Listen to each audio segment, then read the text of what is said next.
Aparat kepolisian Resort Kota Loksmawe menangkap sebuah kapal nelayan karena kedapatan menggunakan pukat harimau atau trawl. Polisi juga mengamankan 9 orang nelayan yang tengah mencari ikan di perairan Jambu Aye, Kecamatan Senudon, Aceh Utara. Kapolres Loksmawe AKBP Cahyo Utama mengatakan, penangkapan KM Rezeki Nawah atas informasi dari nelayan setempat adanya kapal yang menangkap ikan menggunakan pukat harimau. Petugas dari anggota Polres Loksmawe dan Brimob Resimen B langsung berpatroli dan menemukan kapal tersebut tengah menangkap ikan. Kapal beserta 9 awak langsung diamankan ke Polres Loksmawe. Kenapa ditangkap? Kenapa?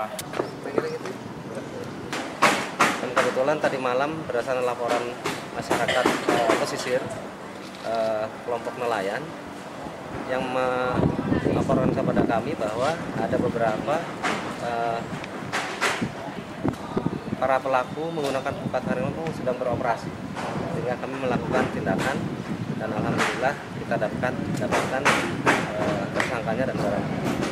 Nahkoda kapal KM Rezeki Nawah Baihaki mengatakan kapalnya berasal dari wilayah Aceh Timur telah berangkat melaut selama 12 hari. Sejumlah hasil tangkapannya sebelumnya telah diangkut menggunakan kapal kecil.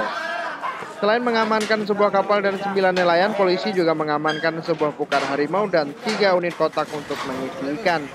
Pemerintah melarang nelayan menangkap ikan menggunakan pukat harimau karena merusak ekosistem di dasar laut, terumbu karang, dan bibit ikan. Pelaku terancam hukuman 5 tahun penjara. Dari Loksmawe, Hidayatullah melaporkan untuk Aceh Video.